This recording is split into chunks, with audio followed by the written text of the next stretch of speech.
Bienvenue pour cette séquence des paroles de la vie éternelle avec Marc-Joseph. Aujourd'hui, nous sommes déjà le 2 mars 2025. Et par la grâce du Seigneur Jésus-Christ, par la grâce de Dieu, je suis devant toi pour te dire encore, ce jour du 2 mars est pour toi un jour de grâce, un jour de bénédiction, un jour de pleine bénédiction de Jésus-Christ dans ta vie, car il ne faut pas oublier qu'il n'y a pour toi aucune condamnation parce que tu es en Jésus-Christ. L'apôtre Paul, le condamnateur, lui qui voulait tuer tous les chrétiens, lorsqu'il a expérimenté l'excellence de la présence de Jésus-Christ dans sa vie, il a écrit aux Romains, dans Romains chapitre 8, verset 1er, pour leur dire, il n'y a donc maintenant aucune condamnation pour ceux qui sont en Jésus-Christ. Aucune condamnation. Donc, ce jour de 2 mars 2025 est pour toi un jour sans aucune condamnation parce que tu détiens dans ta vie la présence de Jésus-Christ qui pardonne, qui sauve, qui bénit et qui ne maudit jamais. Et hier, nous avons parlé de Jésus-Christ qui nous demande d'agir comme lui, de ne pas agir comme les publicains, de ne pas agir comme les païens, comme les non-croyants, de ne même pas agir comme les pharisiens. Parce qu'il a dit aussi, si ta justice à toi ne dépasse pas la justice des pharisiens, tu n'entreras pas dans son royaume. Jésus demande d'abord de ne pas agir comme les religieux, comme les pharisiens, les sadducéens, les sacrificateurs, de ne pas agir comme les scribes. Si votre justice ne surpasse pas celle des scribes et des pharisiens, vous n'entrerez pas dans le royaume. C'est ce que dit Jésus-Christ. Et cette fois-ci, Jésus va nous dire de ne pas agir non plus comme les publicains, de ne pas agir non plus comme les païens. Il ne faut pas nous contenter d'aimer ceux qui nous aiment. Il ne faut pas te contenter d'aimer celui ou celle qui t'aime. De faire du bien seulement à celui ou celle qui te fait du bien. Tu dois faire du bien à tous ceux qui se présentent devant toi. Tu dois aimer tous ceux qui se présentent devant toi. Parce que Jésus-Christ ne veut pas que l'amour que tu apportes à quelqu'un soit un amour intéressé. Ah, je l'aime bien parce que il est tellement gentil, j'aime son sourire, j'aime bien parce qu'il aime rendre service. Là, tu n'aimes pas la personne. Autant que tu vas aimer ceux qui te rendent service, ceux qui sont gentils avec toi, ceux qui te font des cadeaux, ceux qui te font toujours un grand sourire, tu dois les aimer. Mais tu dois aussi et surtout aimer ceux qui te font du mal, ceux qui te font pas de sourire, ceux qui ne te font pas de cadeaux, ceux qui n'ont rien à t'offrir. Là, tu aimes. Ce n'est pas un amour contre quelque chose, contre un service, contre un bienfait, contre un objet quelconque.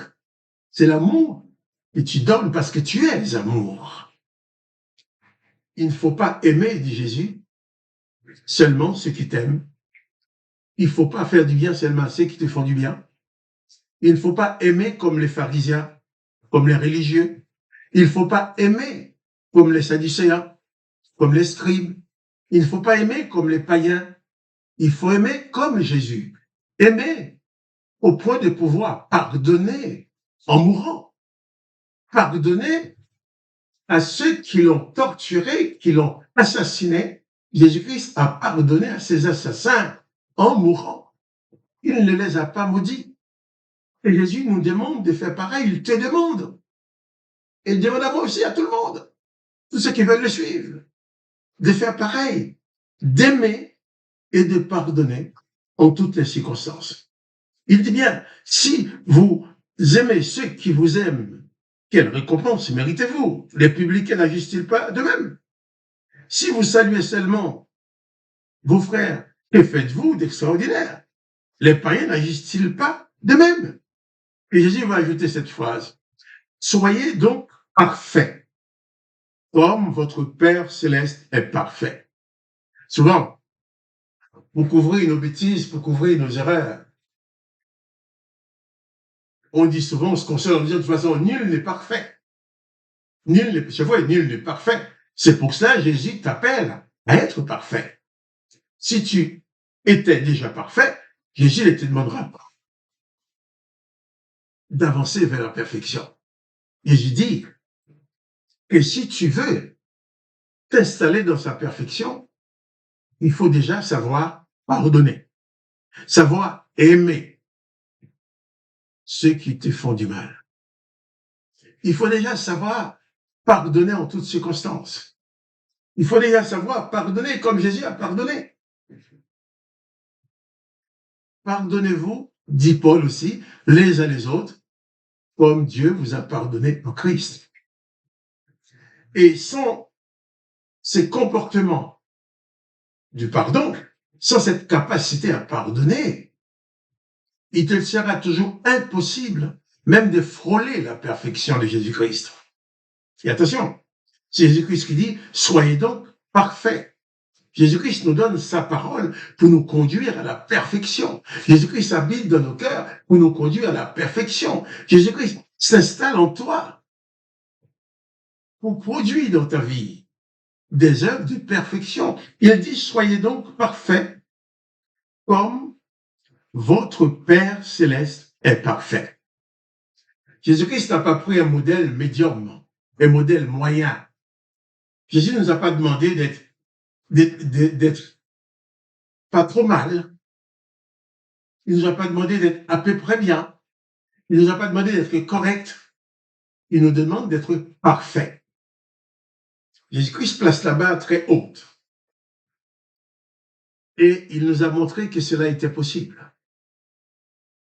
Oui, bien sûr. En m'écoutant, je dis, mais c'est pas possible. Comment peut-on être parfait? Jésus le dit. Tu peux être parfait dans la pratique des enseignements de Jésus-Christ. Tu peux frôler la perfection en laissant Jésus-Christ s'installer dans ton cœur, dans ta vie. Et quelquefois, il y a telle ou telle personne dans ta famille qui te fait des problèmes. Cette personne-là, tu vas dire, je ne peux plus la supporter, je vais la virer, je vais pas entendre parler de cette personne-là, je ne vais plus la rencontrer. Et pourtant, cette personne qui te fait du mal, c'est vrai qu'il te fait souffrir, mais cette personne peut être pour toi, un terrain d'entraînement à la perfection. Parce que si tu dois apprendre à pardonner, il faut trouver quelqu'un à pardonner. Si tu as personne à qui accorder le pardon, tu ne pourras jamais savoir si tu sais pardonner. Si tu as personne à qui faire du bien, tandis qu'il n'est pas gentil avec toi, tu ne pourras pas savoir où tu en es. Mais toutes ces choses qui sont sur la terre, il y en a beaucoup qui sont là pour nous faire de la peine. Mais Jésus-Christ nous donne la possibilité d'utiliser ces obstacles pour perfectionner notre vie. D'utiliser ces obstacles pour apprendre à pardonner, pour apprendre à aimer quelqu'un qui ne t'aime pas, pour apprendre à aimer quelqu'un qui te fait du mal, pour apprendre à souhaiter du bien, à bénir quelqu'un qui te maudit, quelqu'un qui te fait du mal. Et pour cela, il faut bien quelqu'un. Tu ne peux pas pardonner si tu n'as personne à pardonner. Tu ne peux pas aimer si tu n'as personne à aimer. Donc celui-là qui vient pour te faire du mal, pour te faire de la peine, qu'est-ce que tu vas faire? Tu vas l'utiliser comme instrument pour que tu apprennes à pardonner, pour que tu apprennes à aimer malgré tout. Et cette personne sera pour toi un élément de perfection. Tu vas dire, oui, mais c'est dit, je ne la supporte pas. Celui ou celle que tu ne supportes pas, Jésus te demande de l'aimer comme lui, il a aimé l'Église, de l'aimer comme Jésus lui-même t'aime, de le pardonner comme Jésus te pardonne. Alors, sois donc parfait en t'installant dans les enseignements de Jésus-Christ. Que le nom de Jésus-Christ soit glorifié, que tu sois béni. Et n'oublie pas, Jésus te demande d'être parfait. Pas de panique devant les événements. Réalise la présence de Jésus-Christ dans ta vie et sois parfait. Et à bientôt. À demain pour les paroles de la vie éternelle.